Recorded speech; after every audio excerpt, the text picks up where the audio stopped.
Hey singers, I'm Justin Stoney, the founder of New York Vocal Coaching, welcoming you to episode 26 of Voice Lessons Online. This is the show where passionate voice teachers from all over the world help us learn from some of the greatest singers of all time. Now, you've heard of The Voice before, but I'm not talking about the show.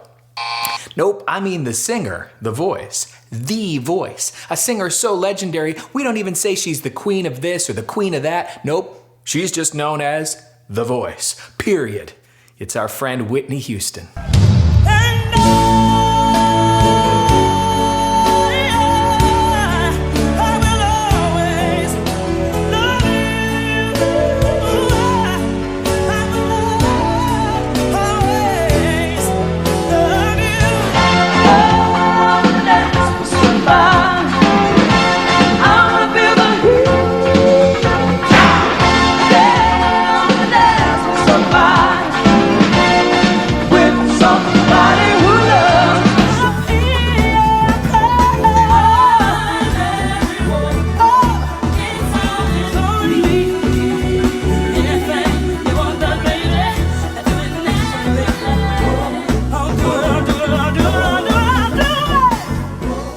Makes you a bit misty, but there's no time. We've got to learn. First, from Andy King. Whitney's singing was the embodiment of joy. Right, Andy? I'm going to start with a few questions, and I want you to answer honestly. Do you enjoy yourself when you sing? Do you have fun while you're performing? Do you feel pure joy when you're on stage, in a lesson, or in your kitchen? If you aren't feeling those things most of the time, ask yourself why not. I consider Whitney Houston to be one of the greatest vocalists of all time, and that's not a hot take. What I want to bring your attention to for a brief moment is the joy she leads with while performing. Let's watch a little clip of her enjoying the heck out of where she is.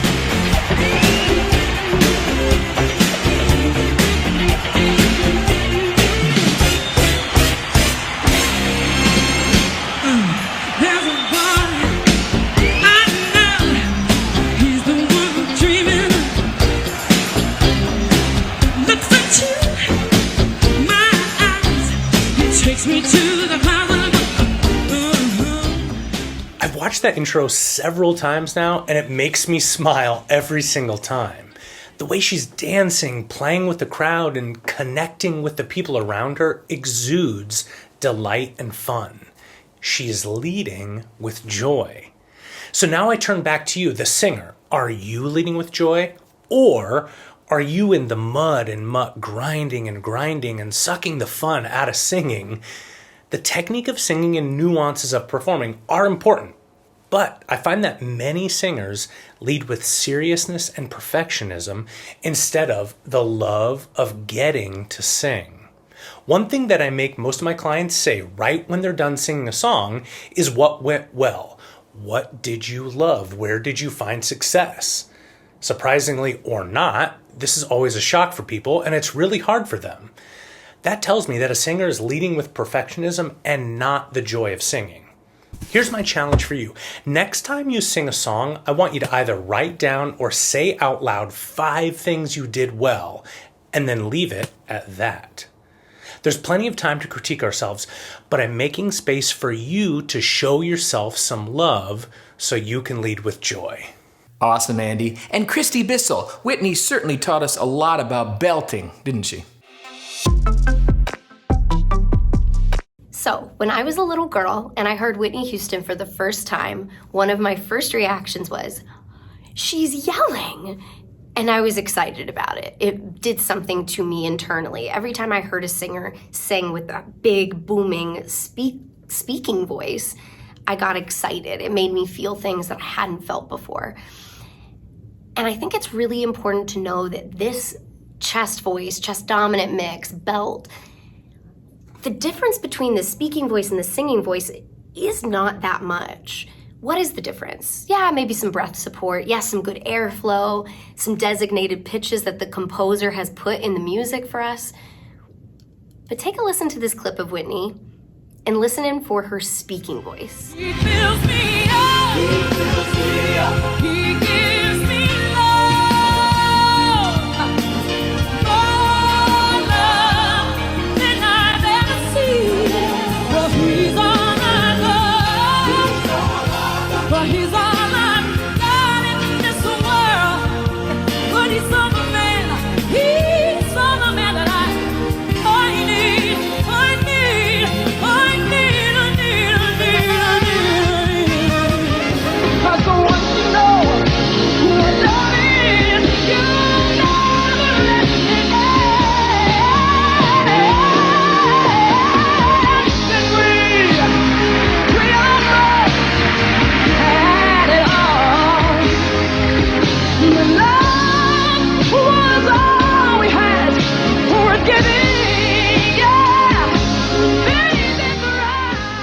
if you're not convinced yet, go to an interview of her. Listen to her speak passionately about something.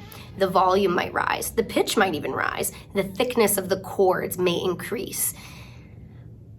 But the singing voice and the speaking voice, it's the same. It's the same. We carry it with us at all times. And I think every time I go to listen to Whitney, that's something that I'm reminded of, is that passion of the speaking voice can translate into the singing voice. Don't lose that. If it hurts, yeah, pull back. That's why voice teachers are employed. We're gonna help you out. But just remember that it is the same place. Great stuff, Kristy. Next, Abby Payne is here to share about the greatest musicality of all. I consider Whitney Houston to be one of the greatest singers of all time. Her natural musicality and ease as a performer has always been a really big inspiration for me. Let's take a listen as she sings a popular cover and makes it all her own.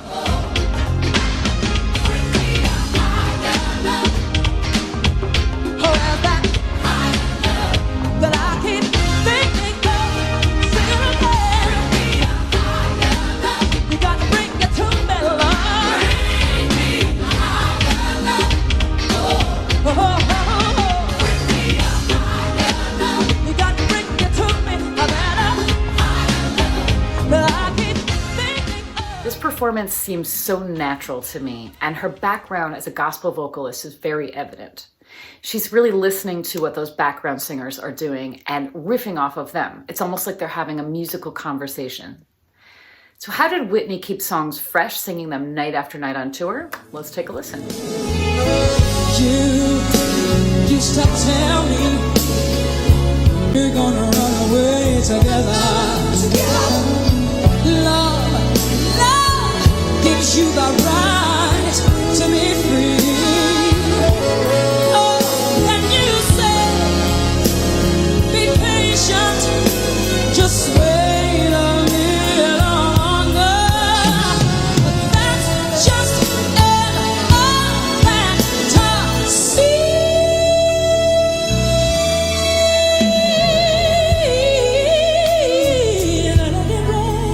If you're like me, then you know the album version of the song, note by note, every nuance, and she sings it with some variation here.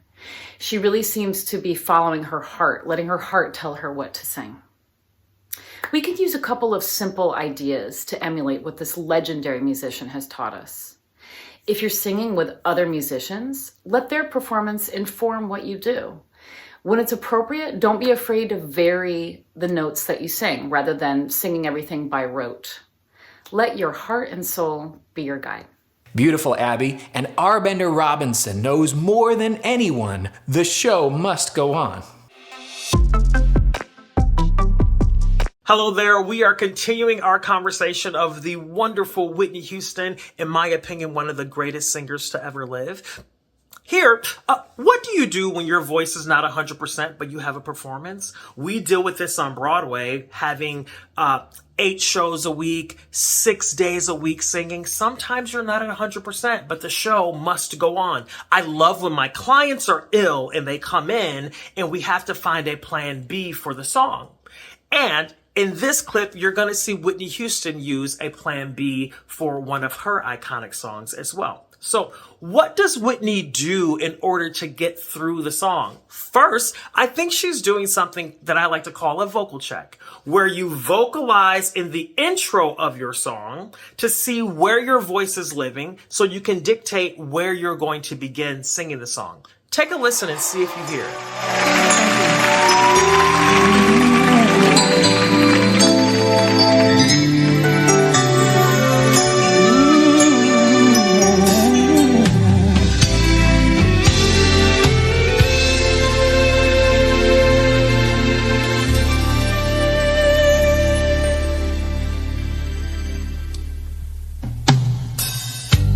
I believe the children are our future. Wonderful. Another thing that we can do is get really close to the microphone. Why? We can use technology and not have to push or project too much. We can use the microphone. Another thing, take a look. You'll see Whitney Houston is singing very, very short phrases, not sustaining the notes, so we're preserving and saving the voice as much as we can. Take a listen and see if you hear this little trick. Everybody's searching for a hero.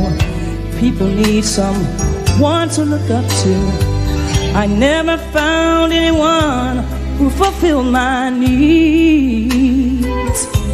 A lonely place to be, so I learned to depend on me. Wonderful. Now we're going to listen to a few more moments of the song just so you can hear that sometimes you may have to alter notes or throw in a riff or a run to disguise the fatigue that you're feeling in the voice. Whitney Houston is a master at doing this, finding alternate melodies for the song and still having it turn out to be wonderful. Take a listen. I decided long ago never to again anyone's shadow.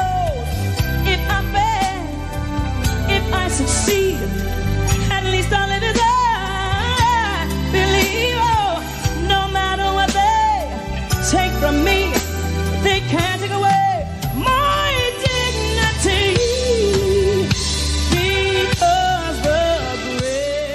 Amazing. So in your own work, when you are feeling vocally fatigued, rest as much as you can, but take some time trying to find out a plan B or C or D for some of your songs as well, so that this skill becomes something that you can do anytime, any place at the drop of a hat to help you get through when the show must go on. Thanks, Arbender, and thanks to all our experts. I'm going to share what I've learned from Miss Houston in a sec. But first, here are some resources that are saving all their love for your vocal journey. To get to know the Voice Lessons online team or schedule a lesson, visit voicelessonsonline.com. To get your copy of Justin Stoney's book, Sing Like Never Before, visit singlikeneverbefore.com.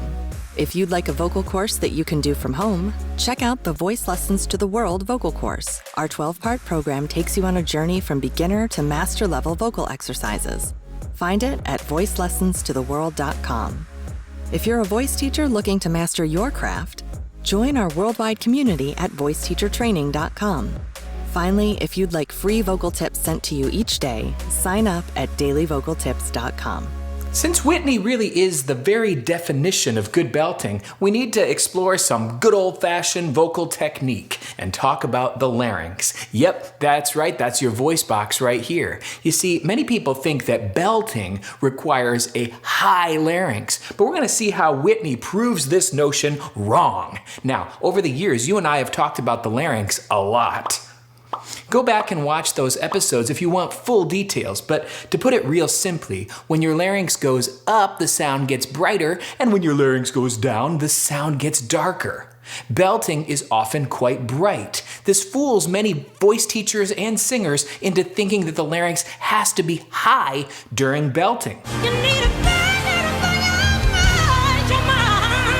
But Whitney shows us that belting isn't always bright. Let's witness together how many times Whitney chooses the dark path in just a short clip.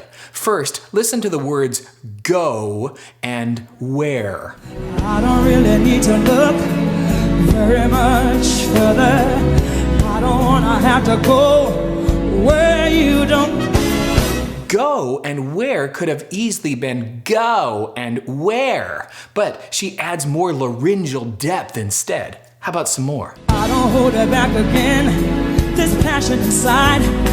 I can't run from myself, there's nowhere to hide. That's hide, when it could have been made into hide. Keep in mind, this isn't just Whitney's voice, it's an active choice she's making. In fact, in the next clip, she actually brightens some of the same exact vowels on close and my. So don't make me close one more door. I don't wanna hurt anymore. Stay in my arms if you dare. and then right back to the dark side on Must I and Imagine. Must I imagine you there to walk? But Justin, isn't this just modifying the vowels? Well, yes and no. Remember that moving the larynx plays a huge role in how we change our vowels. And with Whitney, that's exactly what's happening. Take a listen to just two more, Away and Me. To walk away from me, no. Pretty neat stuff. So what's the takeaway? Well, if you've had classical training, you were taught to lower your larynx. Can that ever be useful in contemporary singing? Sure it can. And what if we've only sang contemporary? Well, learn from Whitney. Experiment with some low larynx vocal exercises and darker resonance in your belt to complement the brightness. You'll be bringing your larynx some higher love and lower love. We'll see you next time for more voice lessons online.